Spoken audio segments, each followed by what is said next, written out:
नमस्कार मित्रों, खेल और खिलाड़ियों की आवाज़ खेल पथ में आपका हार्दिक स्वागत है। मित्रों,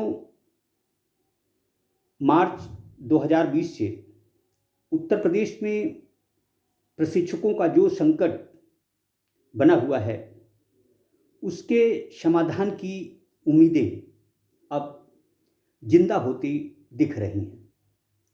खेल निदेशालय भी सारे कामकाज छोड़कर एन केन प्रकारेण अब प्रशिक्षकों की समस्या का समाधान करने का पूरी तरह से मन बना चुका है।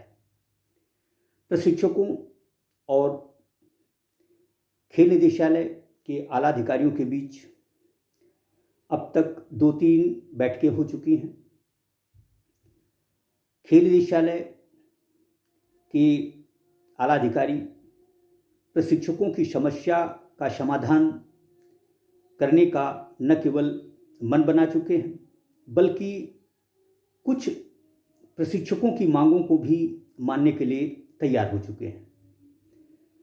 जब से खेल निदेशालय से अपर मुख्य सचिव खेल नवनीत सहगल जी जुड़े हैं, तब से वह प्रशिक्षकों की समस्या के समाधान को लेकर न केवल फिक्रमंद हैं, बल्कि वह चाहते हैं कि किसी भी तरह से उत्तर प्रदेश में प्रशिक्षकों की समस्या का समाधान निकलना चाहिए।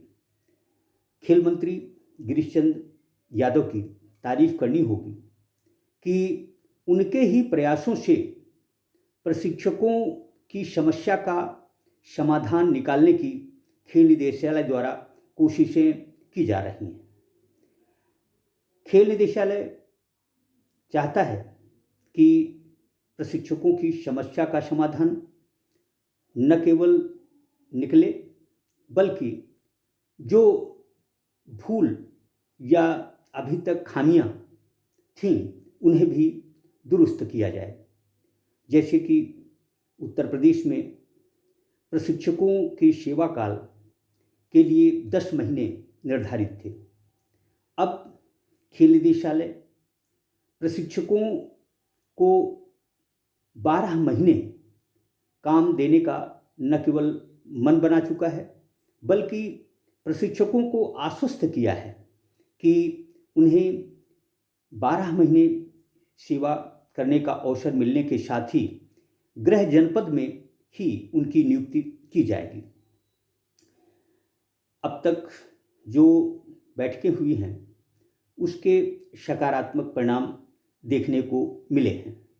दरअसल यह मामला अदालत में विचाराधीन है। अब अगली सुनवाई 28 नवंबर को होनी है। प्रशिक्षक जिस तरह की आर्थिक तंगहाली के दौर से गुजर रहे हैं, उसे देखते हुए कुछ प्रशिक्षक भी जो कि इस लड़ाई को लड़ रहे थे, वह भी चाहते हैं कि उनके साथियों को ऐसे संकट से कैसे निकाला जाए। दरअसल किसी भी समस्या का समाधान दोनों पक्षों की बैठक के बाद ही निकलना चाहिए, और ऐसा होता दिख रहा है। दरअसल सहगल जी चूँकि खेलों से करीबी तौर से जुड़े हुए हैं, लिहाजा उन्हें ये पता है कि खेलों का उत्थान प्रशिक्षकों के बिना संभव नहीं है। यद्यपि खेल निदेशक राम प्रकाश सिंह हॉकी के बड़े खिलाड़ी रहे हैं, लेकिन इन्होंने समस्या का समाधान निकालने की बजाय प्रशिक्षकों की पीड़ा को ही बढ़ाया है।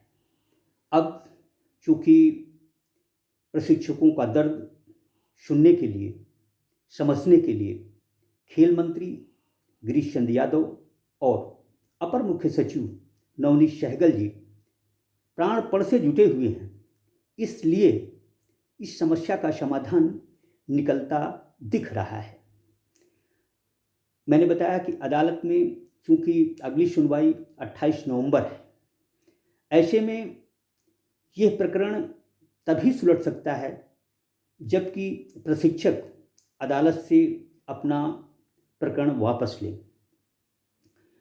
खेल निदेशालय के आला अधिकारी किसी भी तरह से प्रशिक्षकों की मान मनोहार कर रहे हैं तथा चाहते हैं कि वह अदालत से अपना प्रकरण वापस ले लें ताकि आगे की कार्रवाई सुनिश्चित की जा सके।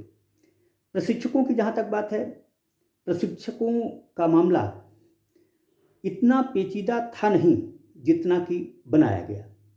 देखा जाए तो प्रशिक्षकों का यह कहना था कि आउटसोर्सिंग की बजाय खेल निदेशालय पहले की प्रक्रिया के तहत उन लोगों की नियुक्ति करे। ये सच भी है, खेलों में आउटसोर्सिंग यानी ठेका प्रथा से कामकाज कराना कहीं से भी उचित नहीं कहा जा सकता। बावजूद इसके अब खेल निदेशालय के अधिकारी यह कहते नहीं थक रहे कि यह शासन का निर्णय है। दरअसल किस बात में भला है, किस में भला नहीं है, यह काम सोचने का काम केंद्रीय सरकार का नहीं बल्कि राज्य सरकार का है। राज्य सरकार को इस बात का भान होना चाहिए कि आउटसोर्सिंग से प्रशिक्षकों की नियुक्ति कहीं से भी उचित नहीं है। दरअसल जो सेवा प्रदाता कंपनियों पर हम सेवा शुल्क देते हैं, यदि यही पैसा प्रशिक्षकों का बढ़ा दिया जाए तो मैं समझता हूं कि और बेहतर होगा, क्योंकि लंबे समय से उत्तर प्रदेश में प्रशिक्षकों का मानदेय नहीं बढ़ा है। ऐसे में खेल निदेशालय के आला अधिकारियों को प्रशिक्षकों की समस्या समाधान के साथ ही उन्हें उनके मानदेय बढ़ाने पर भी ध्यान देना चाहिए। जो भी हो, यह अच्छी बात है कि उत्तर प्रदेश में लंबे समय से घर बैठे प्रशिक्षकों को सेवा में लेने के लिए न केवल खेल निदेशालय तैयार है, बल्कि प्रशिक्षक जो कि इस मामले की लड़ाई लड़ रहे हैं, वह भी नहीं चाहते कि उनके साथी खराब दौर से गुजरें, उन्हें किसी तरह का संकट का सामना करना पड़े। जो भी हो, इस मामले का समाधान जितनी जल्दी निकलेगा, उत्तर प्रदेश में खेलों के क्षेत्र में उतनी जल्दी बाहर आएगी। देखा जाए तो प्रशिक्षकों की कमी के चलते प्रदेश की प्रतिभाशाली खिलाड़ी प्रशिक्षण से वंचित हैं। यदि प्रशिक्षकों की समस्या का समाधान निकल जाता है, उन्हें 12 महीने सेवा करने का मौका मिलता है, उन्हें बार बार गृह जनपद से बाहर जाने का दबाव नहीं डाला जाता, तो तय है कि इससे उत्तर प्रदेश में खेलों के हालात न केवल सुधरेंगे बल्कि उत्तर प्रदेश खेलों में उत्तम प्रदेश बनने की दिशा में भी आगे बढ़ जाएगा। खेल मंत्री गिरीश चंद्र यादव और अपर मुख्य सचिव नवनीत सहगल जी का आभार मानता है कि उन्होंने कम से कम अपनी तरफ से प्रशिक्षकों की समस्या का समाधान निकालने की कोशिश जो की है। अब गुजारिश एक ही है कि आउटसोर्सिंग के माध्यम से इस मामले को लंबे समय तक न चलाया जाए। यदि आउटसोर्सिंग कंपनियों से अनुबंध का अभी समय है तो जैसे ही समयावधि समाप्त हो, इनका अनुबंध समाप्त किया जाना चाहिए। जय हिंद, जय भारत।